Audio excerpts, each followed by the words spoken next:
হ্যাঁ গুলি মারছে তো, ওই ছেলেটার গুলি উড়ে গেছে। হ্যাঁ বের করছে কেন ওরা না আমাদের মোবাইলে ডিউটি করে ওইখানে 14 নম্বর বেডের ওইখানে ওরা ডিউটি করে। গুলি যে বের করছে অপারেশন করে গুলি উড়ে গেছে, বাড়িও মারছে গুলি করছে, বৈষম্য বিরোধী করছে। আমার ওই ভাই ওই খাম্বার নিচে তার রক্ত গেছে।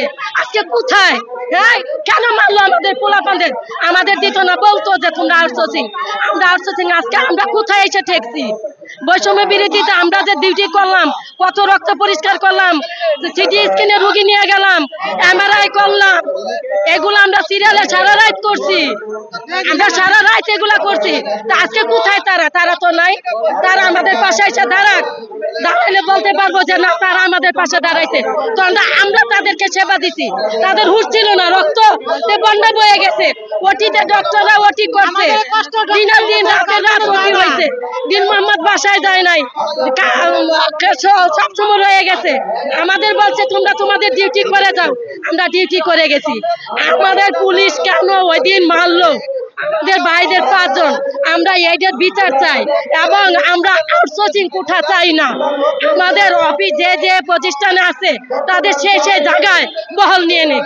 গুলি করছে না, গুলি করলে আমাদের ভাইয়েরা এভাবে কেন? আজকে 5 জনের গুলি বের করছে। ঢাকা মেডিকেল 4 জন ভর্তি, কিসের জন্য?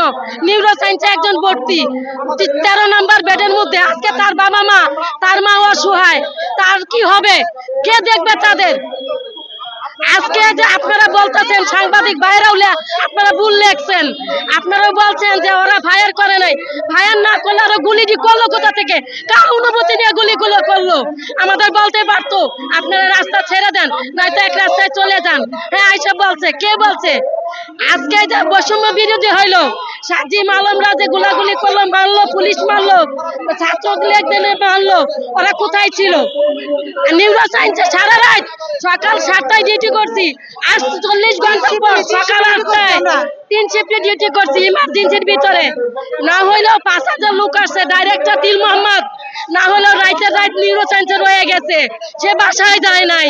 এবং আমাদের বলছে বৈষম্য বিরোধী পোলাপান আসতেছে, তোমরা কেউ যাবা না, তোমরা নিউরো সায়েন্সে থাকবা। এবং আমি ডাইরেক্টর দিল মোহাম্মদের কথা, আমরা স্যারের কথা মেনে নিতে আমরা রয়েছি। আমাদের খাওয়া নাই, পাওয়া নাই, কোনো কিছু নাই। 48 ঘন্টা আমরা পার করছি। কোথায় ছিল বৈষম্য বিরোধী তখন ভাইয়েরা? এদিকে ওরা দেখে নাই। আমাদের 5 জন ভাইয়েরা হাসপাতালে ভর্তি।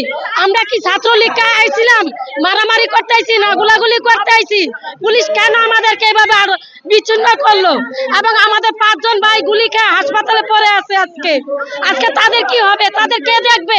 সরকার আইসা তাদের পাশে দাঁড়ানোর দরকার, সে দাঁড়ায় নাই। আজকে 13 বছর চাকরি বয়সে যেই বলে জিজ্ঞেস করে কেন তোমরা এখন আন্দোলনে নামো? 13 বছর চাকরি বয়সে আমরা আন্দোলনে নামছি, কিন্তু কেন নামছে? আমাদের পিছনে দেওয়াল থেকে গেছে। আজকে আমরা কি করব? চাকরি চলে গেলে আমার 2 বাচ্চা, আমার বাচ্চার বাবা নাই, আমার 2টা মেয়ে এতিম, আমি তাদেরকে কিভাবে মানুষ করব? আমি কোথায় যায় কাজ করব? আমি কোনো আউটসোর্সিং দেখে আসি নাই, আমি ডাইরেক্টর দিল মোহাম্মদ আমাদের চাকরি দিছে। আমরা কোনো কোঠা যে বৈষম্য বিরোধী আমরা চাই নাই। আজকে আমাদের যে 5 জন ভাই তাদের কে দেখবে?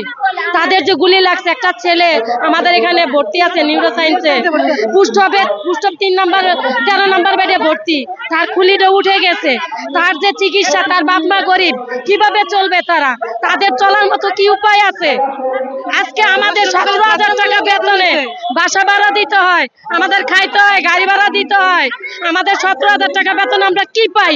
আমরা কিছুই করতে পারি না। বাচ্চাদের কি করব? বাচ্চাদের লেখাপড়া না করে কি বাসায় বসায় রাখবো? স্কুলে দিতে হবে না? এরা প্রজন্মের ভবিষ্যৎ, তাদেরকে কিভাবে মানুষ করব আমরা? আমাদের কেউ নাই আমাদের পিছনে, না একটা বড় মানুষ আছে, না কোনো কিছু আছে। সরকার যদি সবার দাবি মেনে নিতে পারে, আমরা আউটসোর্সিং, আমাদের দাবি কেন মেনে নিতে পারে না? আমাদের মারামারি করবে, পানি দিবে, বিক্ষোভ করবে, ফায়ার করলো কেন? আমরা কি ফায়ার করার জন্য আসছিলাম? আমাদের যে ওনারা ফায়ার করলো।